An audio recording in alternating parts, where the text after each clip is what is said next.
Bueno, llegamos a nuestra pregunta número 8 del catecismo. La palabra catecismo quiere decir enseñanza básica, la palabra que ha acompañado a la iglesia a lo largo de la historia. La pregunta número 8, llegamos a la pregunta número 8. ¿Cuál es la ley de Dios resumida en los 10 mandamientos? Y poquito como por el tema del tiempo, no voy a leer hoy los versos que leemos de la semana, pero notarán que durante la semana nos estaban preparando para hablar y profundizar un poco más y meditar en la ley del Señor.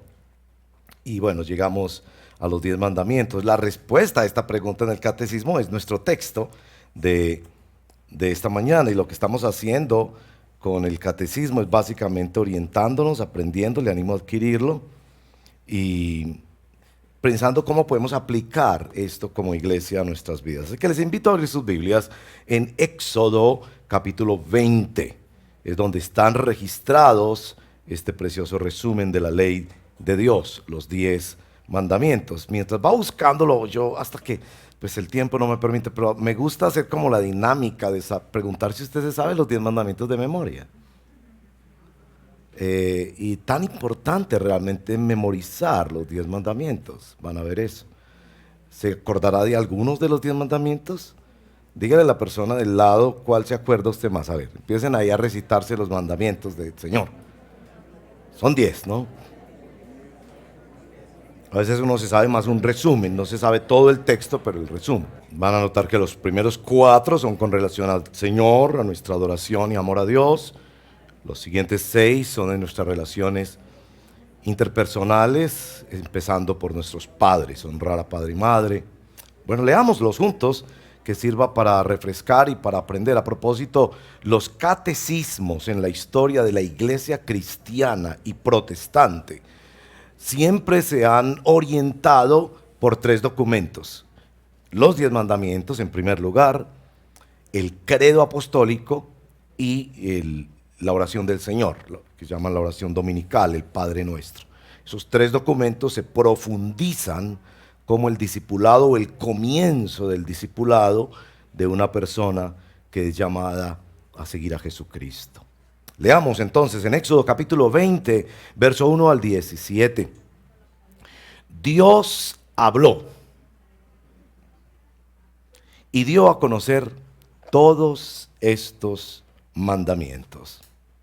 Yo soy el Señor tu Dios. Yo te saqué de Egipto, del país donde eras esclavo. Ahí vienen los mandamientos. Primero, no tengas otros dioses además o delante de mí. Segundo, no te hagas ningún ídolo, ni nada que guarde semejanza con lo que hay arriba en el cielo, ni con lo que hay abajo en la tierra, ni con lo que hay en las aguas debajo de la tierra. No te inclines delante de ellos, ni los adores. Yo, el Señor tu Dios, soy un Dios celoso. Cuando los padres son malvados y me odian, yo castigo a sus hijos hasta la 3ª y 4ª generación. Por el contrario, cuando me aman y cumplen mis mandamientos, les muestro mi amor por 1000 generaciones. Tercero, no pronuncies el nombre del Señor tu Dios a la ligera. Yo, el Señor, no tendré por inocente a quien se atreva a pronunciar mi nombre a la ligera. Cuarto, acuérdate del sábado para consagrarlo. Trabaja 6 días y haz en ello todo lo que tengas que hacer. Pero el día séptimo será un día de reposo para honrar al Señor tu Dios. No hagas en ese día ningún trabajo, ni tampoco tu hijo, ni tu hija, ni tu esclavo, ni tu esclava, ni tus animales, ni tampoco los extranjeros que vivan en tus ciudades. Acuérdate de que en 6 días hizo el Señor los cielos y la tierra, el mar y todo lo que hay en ellos, y que descansó el séptimo día. Por eso el Señor bendijo y consagró el día de reposo.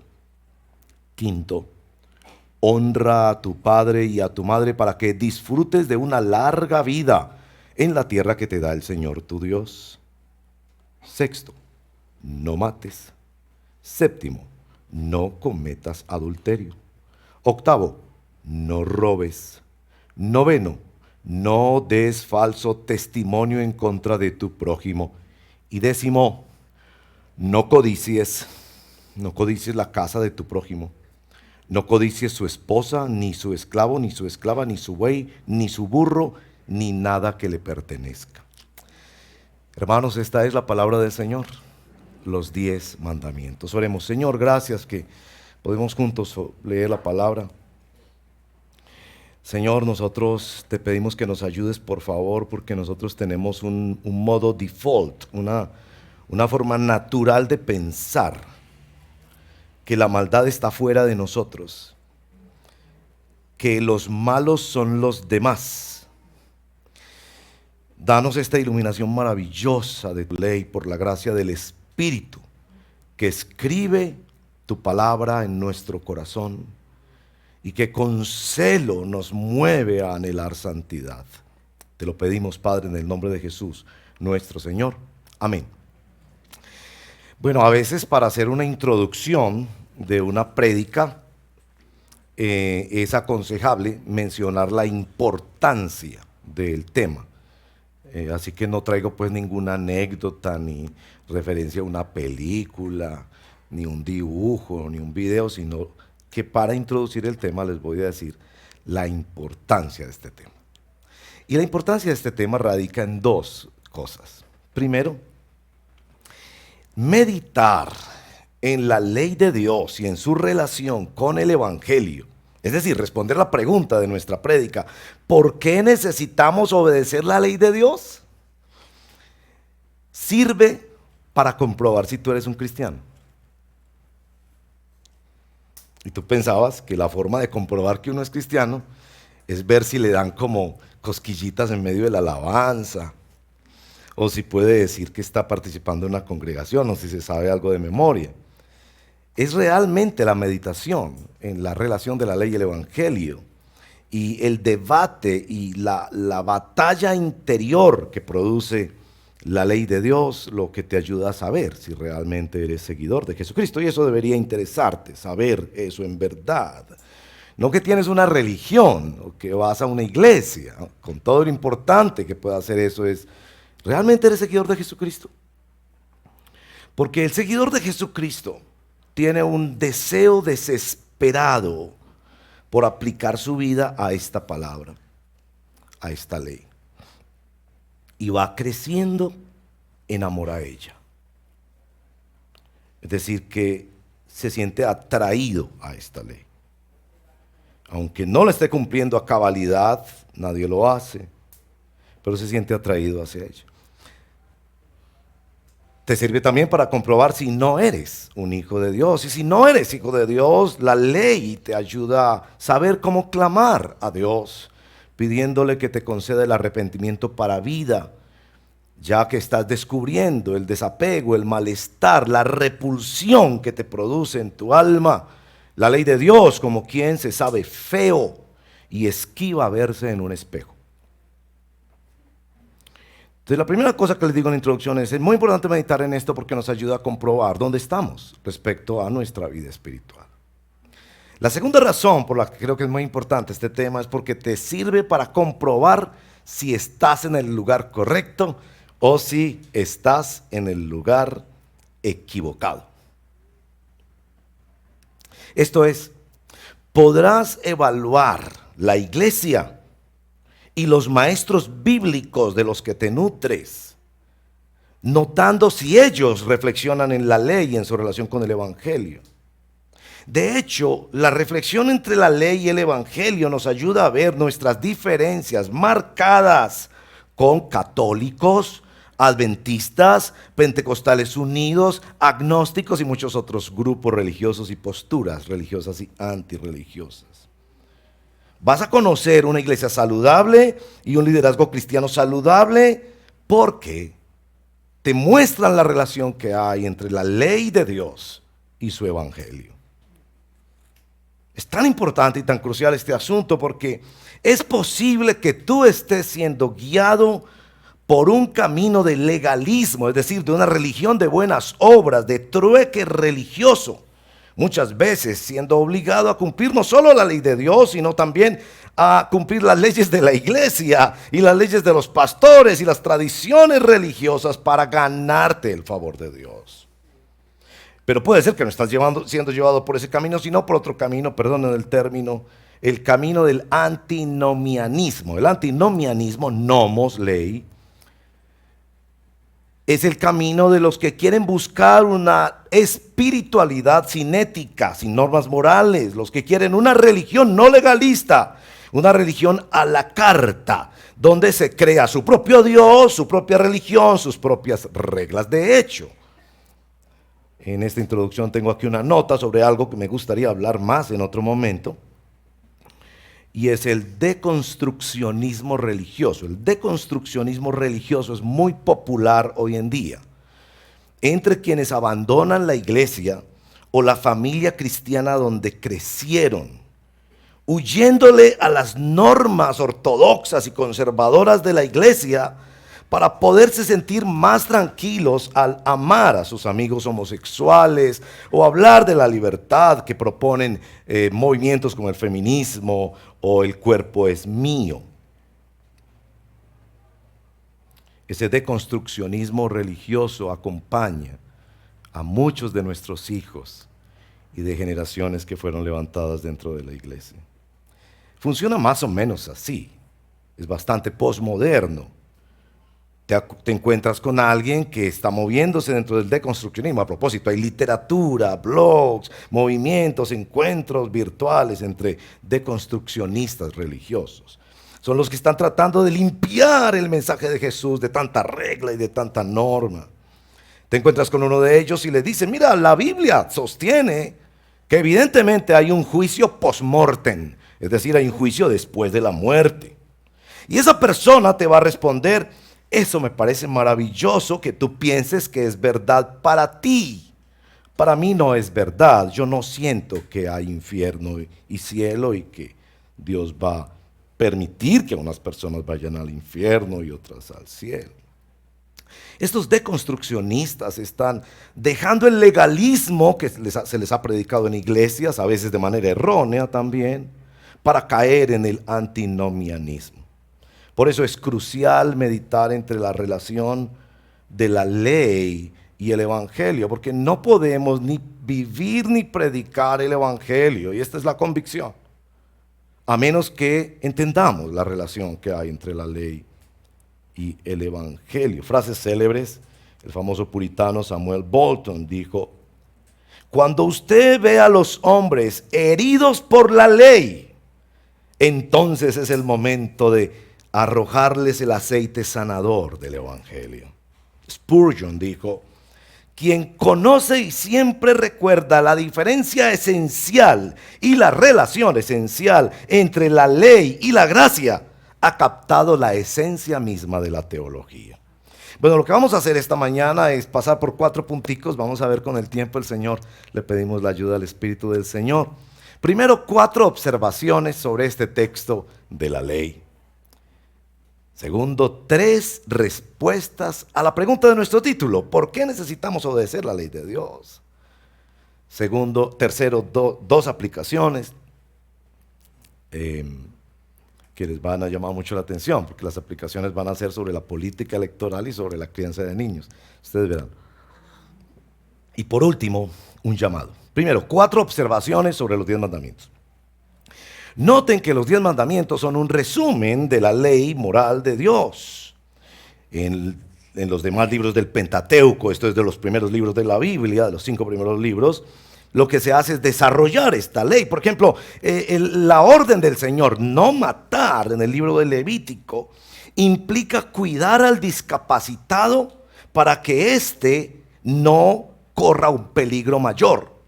Si el ciego va caminando y se va a tropezar y caer en un hoyo, y usted no le evita que el ciego se tropiece y caiga, usted es culpable del mandamiento de matar. Está incumpliendo el mandamiento de no matar.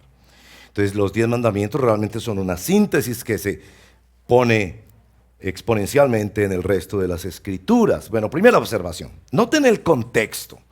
Cuando empezamos a leer nuestro texto, los versos 1 y 2 establecen quién es Dios. Es Dios quien habla y es Dios quien libera.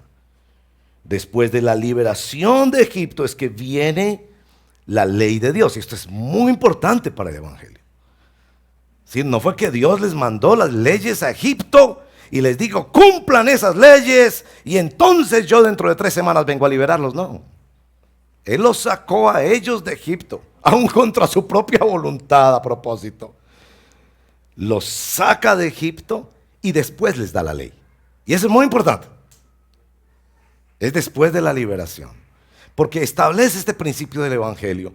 Es primero lo que Dios hace, después lo que Dios demanda.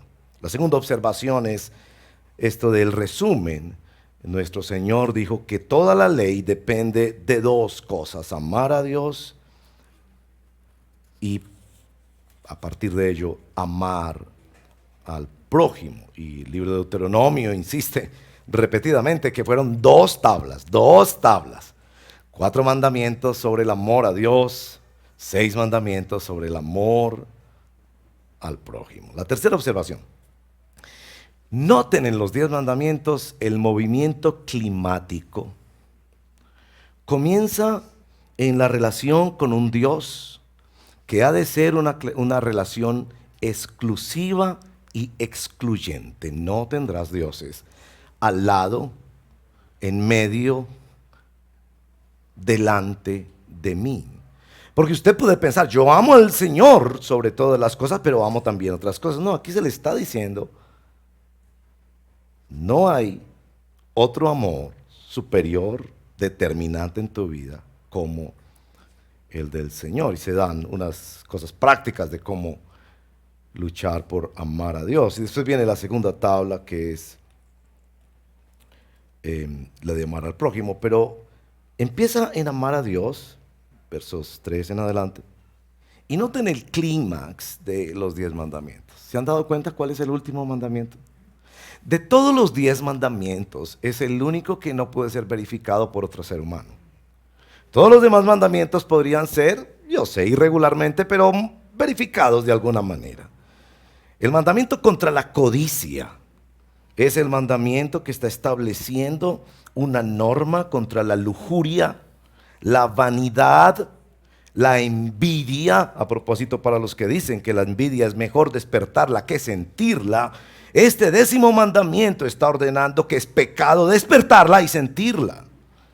Y solo el sujeto frente a Dios sabrá lo que está pasando, pero también es un mandamiento contra el orgullo y contra la autolástima. Porque a propósito de la autolástima, cuando caes en el placer de la autolástima, porque la autolástima es un placer, estás cayendo en la autolástima porque envidias no tener lo que otros tienen. Sí. Y basta un ejercicio muy sencillo. Si en toda tu cuadra todos tienen carro y tú tienes bicicleta, vas a tener autolástima. Pero si resulta que en la cuadra nadie tuviera carro y tú fueras el único que tuviera bicicleta, te sentirías orgulloso de eso.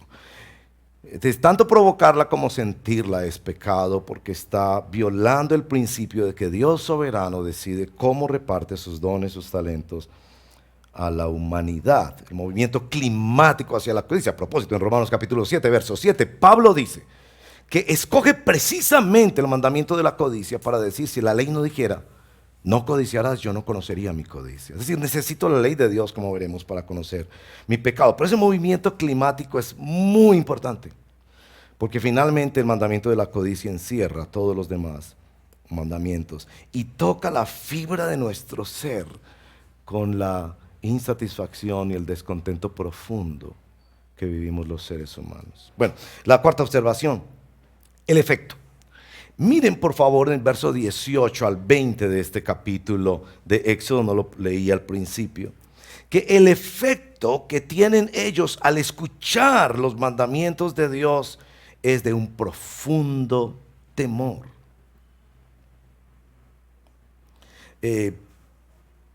Ayer nos decía el pastor Efraín en la predicación de un matrimonio, una boda que estábamos acompañando y bendiciendo, que el temor del Señor es el único temor que saca otros temores. Y miren el verso número 20. No tengan miedo, les respondió Moisés. Dios ha venido para ponerlos a prueba para que sientan temor de Él y no pequen. La montaña empezó a temblar con truenos y centellas y ellos, ante la manifestación de la ley, tuvieron un gran temor. Que la ley debe producirnos el temor de Dios.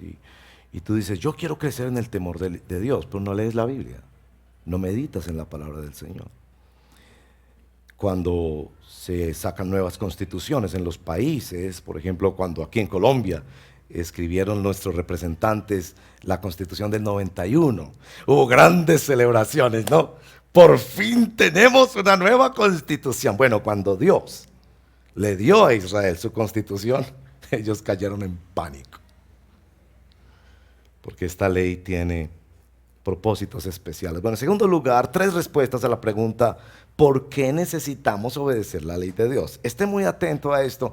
Yo he tratado de enseñar esto con otras palabras, hoy voy a usar unas palabras nuevas, a ver si desde varios ángulos vamos entendiendo. Hay 3 razones por las que necesitamos la ley de Dios y aplicarnos a ella. Esté muy atento, por favor, porque de esto depende mucho de su comprensión del Evangelio. Por favor. El Evangelio no es que Dios tiene más bendiciones para darte que tú para pedirle, por favor. ¿Sí? El Evangelio no es que Dios es muy lindo y no se siente muy bien yendo a una iglesia, por favor. Eso no es el Evangelio. Esas son cosas buenas, a mí me alegra que eso pase, pero eso no es el Evangelio. Para poder entender el Evangelio necesitamos entender la ley de Dios y ver qué es lo que hace a nuestra alma. Y miren 3 cosas que hace el Evangelio a nuestra alma. Primero, restricción. La ley restringe la vida humana. Nos pone bajo control, dada nuestra naturaleza tendenciosa al mal. La ley pone límites para que podamos vivir en medio de seres como nosotros, egoístas, narcisistas, tendenciosos al mal. Deja claro el problema de la maldad humana. Esa frase que es un poco ambigua, de que mi libertad termina donde comienza la de mi hermano, es un poco ambigua la frase, pero sí señala una realidad. Y es que para yo poder vivir, yo necesito que haya unas leyes de tránsito fuera de mí, que no se basan en mi gusto, o en mi deseo, o en mi conveniencia. Y que cuando yo llego y veo el letrero rojo, no es lo que usted piensa del rojo, sino lo que se ha establecido fuera de usted, de que ese rojo significa pare. Porque si a usted se le ocurre decir, no, es que para mí el rojo significa siga, y yo lo siento como siga,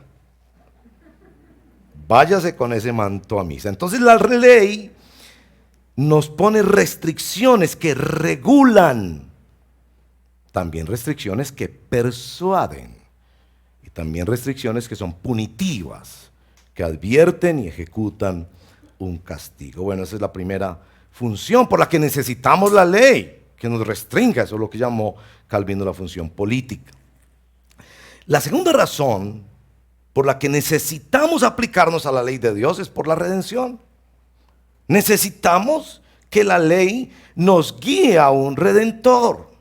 Nos muestra el problema y nos muestra la solución. No que la ley redime, es claro en las enseñanzas del Nuevo Testamento, que nadie podrá salvarse por el cumplimiento de la ley, porque nadie puede cumplir la ley a cabalidad, pero que sí es un instrumento de redención. Spurgeon dijo, no le creas a ningún hombre que predique el evangelio si no te predica la ley.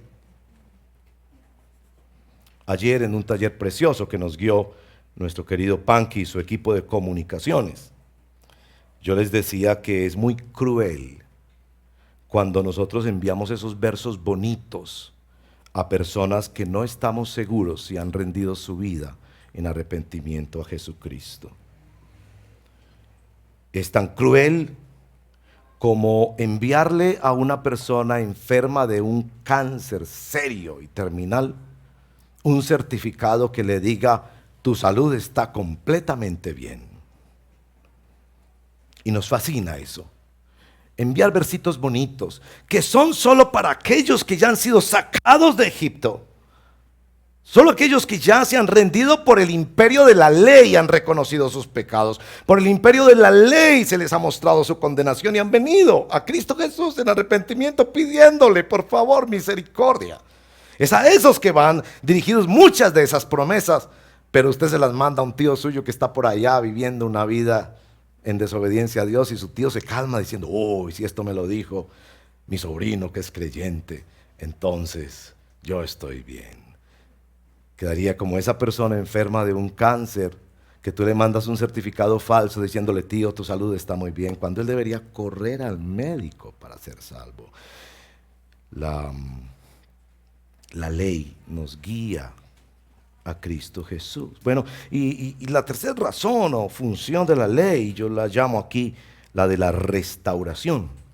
Y van a ver mucho esta frase más adelante. Nos mantiene en modo restauración. Así como la ley es instrumento para restringir y para redimir, es instrumento también de restauración, lo que los cristianos llamamos santificación. Nos entrega una herramienta de diagnóstico. Es el espejo que me permite ver por dónde está caminando mal mi alma. Usted debería preocuparse si ha pasado días sin mirarse al espejo. Yo sé que algunos se miran mucho al espejo, pero si usted pasa varios días sin mirarse al espejo, hay un problema. Y hemos de mirarnos en esta herramienta de diagnóstico que mide en qué estamos siendo y necesitando restauración. Por supuesto, la ley también nos describe al Redentor para que se encienda nuestro amor por Él. Cuando ponemos nuestra celular en modo avión para que no entre señales y no nos interrumpan y no nos llamen. Esto es poner nuestra vida en modo restauración. Y la restauración, saben, un componente muy importante, permítanme enseñarlo en esta ocasión, es que la restauración en la vida cristiana implica recompensas por la obediencia. Por ahí es donde usted puede entender mucho del Pentateuco, porque el Pentateuco parece salvación por obras muchas veces, pero es porque estamos confundiendo la función restaurativa de la ley. Y restaura a la persona prometiéndole bendiciones por su obediencia. Ahora, ¿cuál es la diferencia entre las recompensas que Dios promete a los que no son sus seguidores? No matarás. Cuando un país no aprueba leyes abortistas y rechaza matar niños en el vientre de su madre, Dios bendice esa nación. Cuando ese país aprueba leyes abortistas por las razones que quieran, no lo voy a discutir, pero están matando vida, Dios castiga a esa nación. ¿Cuál es la diferencia con los cristianos? Bueno, hay dos diferencias que quiero decirle. Primero es que al pueblo de Dios, Dios les promete bendiciones. A los que no son pueblo de Dios, Dios no les promete bendiciones, aunque muchas veces se las da. Si Dios muchas veces a los que no son cristianos los bendice a causa de su obediencia. Y saben, hay gente que no es cristiana y capta eso mejor que nosotros. Yo quisiera que vengan a Cristo para salvación, pero hay gente que no viene a Cristo pero manda sus diezmos. Hay gente no cristiana que manda los diezmos. Y entienden que Dios bendice cuando una persona ofrenda para su obra. Ahora, a esa persona Dios no le promete bendiciones, pero muchas veces se las da. La diferencia con el pueblo, y eso lo van a ver muy claro en Deuteronomio, es que al pueblo Dios se lo promete. Y se los promete la mayoría de las veces es sobre sus hijos y sobre su futuro. La segunda diferencia es que las recompensas que se le prometen al cristiano no son solo temporales, sino eternas. Aún un vaso de agua, dice él, que es dado en obediencia y en servicio para el reino de Dios. Bueno, y ese aspecto de las recompensas hacen parte del proceso de restauración de la ley. Cuando la ley nos ofrece recompensas y bendiciones a causa de la obediencia. Necesitamos la ley porque necesitamos ser restringidos, redimidos y restaurados. Bueno, en tercer lugar les decía que quiero hacer dos aplicaciones. Aquí yo sé que sus antenitas se les prenden más, porque una aplicación es sobre el tema de nuestra actualidad de la política electoral. A mí me gusta mucho hablar de política, porque me parece que es un deber del ciudadano cristiano participar en política. Y hay muchas formas de participación, no solo la electoral, hay muchas formas de participación. Pero se avecina nuestra participación electoral, así que déjenme hacerles unas observaciones de aplicación. Primero, ustedes han notado que es muy claro en el discurso, que en la mayoría de los casos son discursos de personas muy educadas, yo creo que son personas muy educadas, pero han notado que en casi todos esos discursos predomina la idea de que los malos son los demás.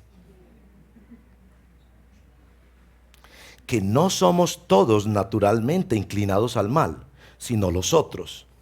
Y es muy interesante que los de la izquierda acusan a los de la derecha de tres cosas mayores, ¿no? Violencia, politiquería y corrupción.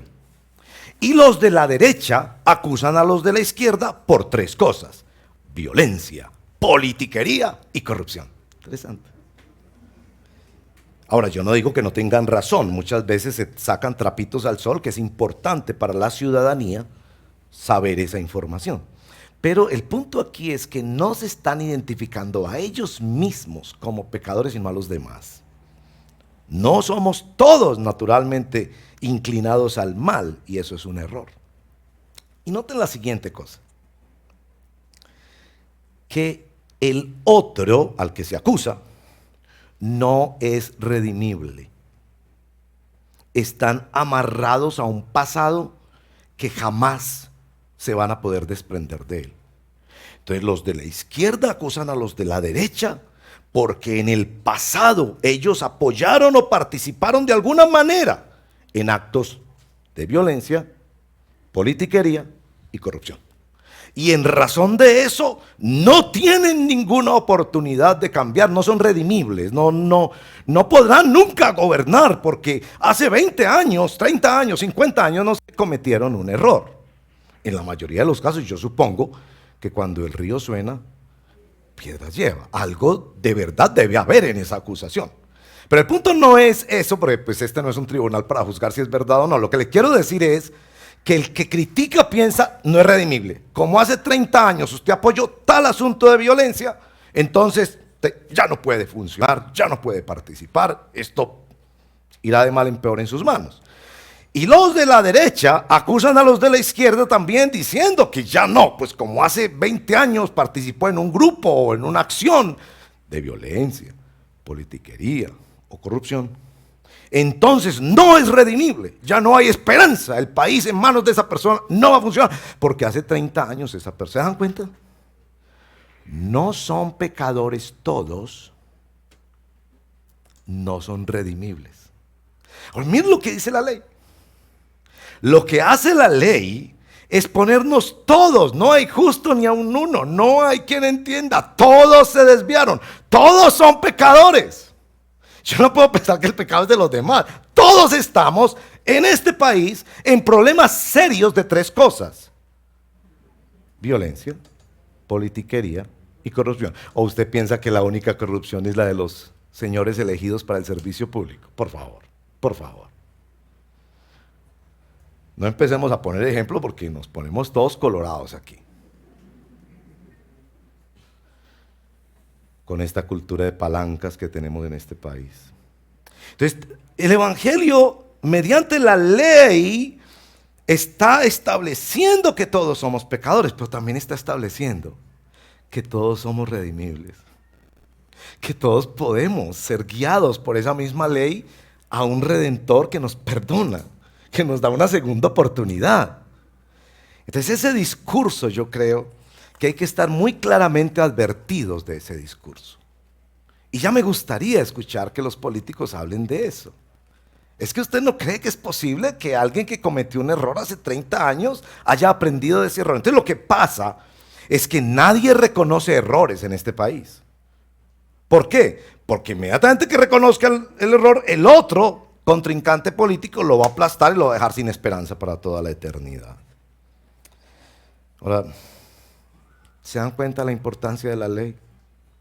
Que la ley muestre nuestra necesidad de un redentor y que la ley nos guíe. Lo único que cumplió toda la ley a cabalidad y pagó el costo de nuestra transgresión para llevarnos a Dios. Bueno, segunda aplicación, la crianza de niños. Entonces a mí me gusta mucho contar una historia, perdónenme que la repita, yo sé que yo la he contado antes, pero es que me parece tan valiosa esa historia, es una historia de la vida real. Y la viví yo.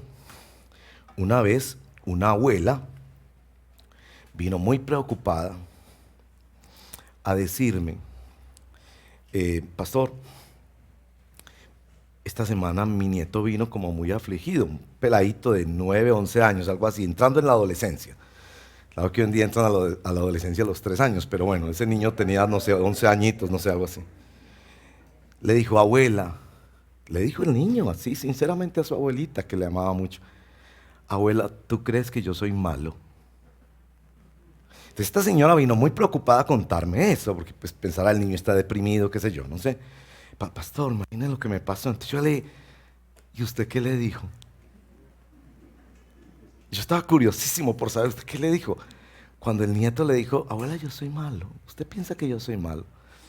Y le dijo, me cuenta la señora, no, yo inmediatamente le dije, no, tú no eres malo, por la frase típica, también ambigua, entre otras cosas, porque Dios ama al pecador y odia el pecado, tú no eres malo, tú solamente haces unas cosas malas.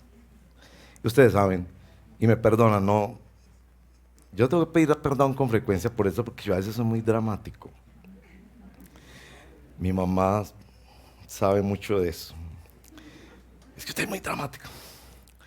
Pregunta a la hora, pues, es como que el mundo se fuera a acabar. Entonces, cuando esta señora me dijo eso, que le había respondido al niño, no, tú no eres malo, tú solamente haces cosas malas, yo le dije, no, ¿cómo hiciste eso? ¿Cómo hiciste eso? Le dije, perdiste la mejor oportunidad de que ese niño entendiera el evangelio. La respuesta, le dije, la respuesta es sí, tú eres malo y yo también. Somos de una raza caída que va camino a condenación. Y si quieres saberlo, no necesitas sino leer un poquito de este espejo maravilloso y te darás cuenta. ¿Quién ama a Dios con todo y sobre todo?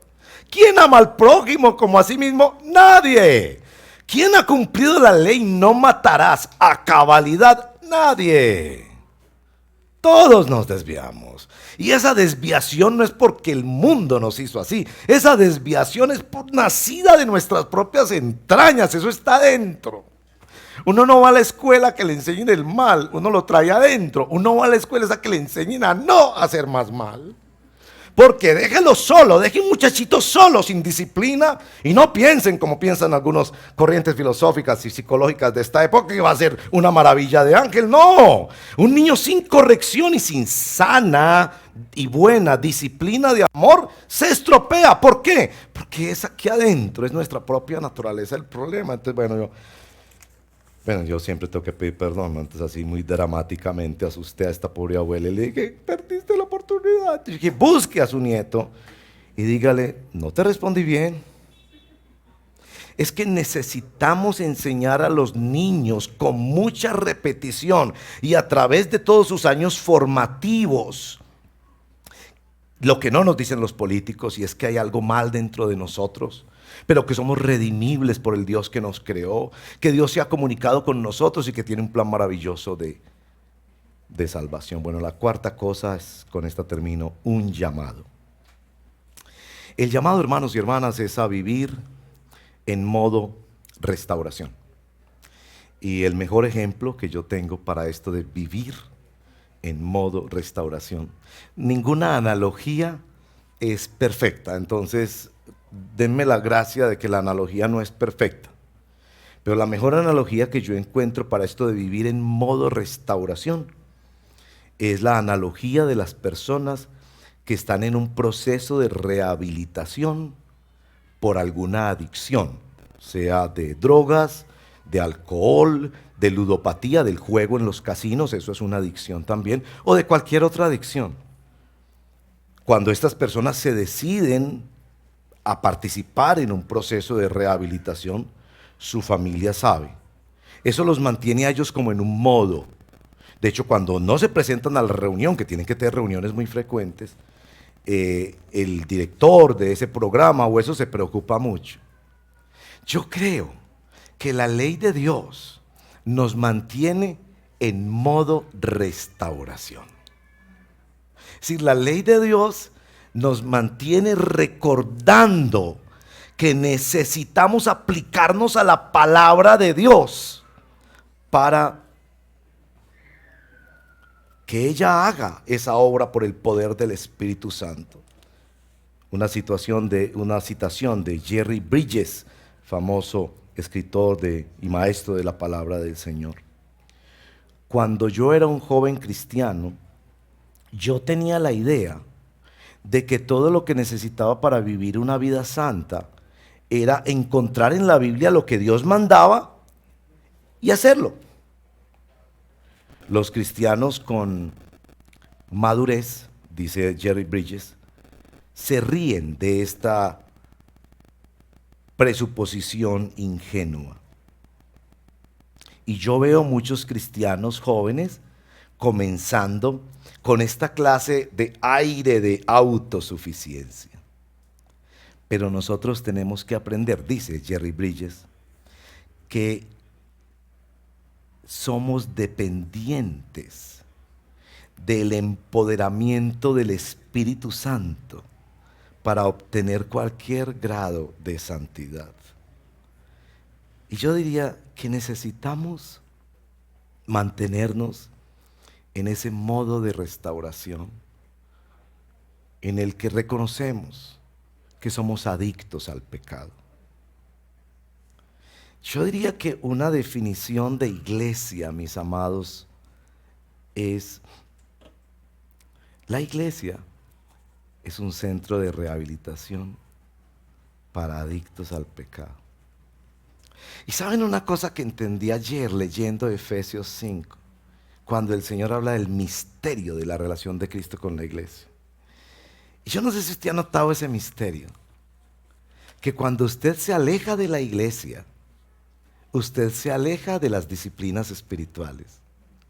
Y que cuando usted se acerca a la iglesia, usted se acerca a las disciplinas espirituales. Esto es, cuando usted deja de venir a una congregación a escuchar palabra, o deja de sintonizar el devocional en la semana, o deja de participar en los momentos de oración en la semana, o de leer los versitos bíblicos que se le envían, casi sistemáticamente usted empieza a abandonar esas cosas también en su vida personal.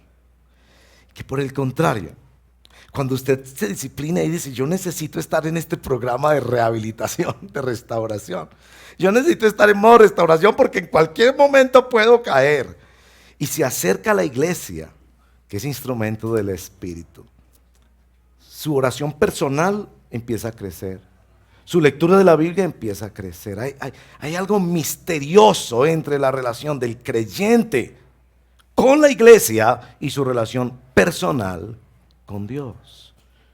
Y como iglesia yo les propongo que nos llamemos un centro de restauración y que Dios usa su ley, su palabra, para mantenernos guiados, animados por el poder del Espíritu, que a propósito, la palabra de Dios, la ley de Dios es espada del Espíritu, espada para defender, espada para acosarnos con celo en la búsqueda de Él.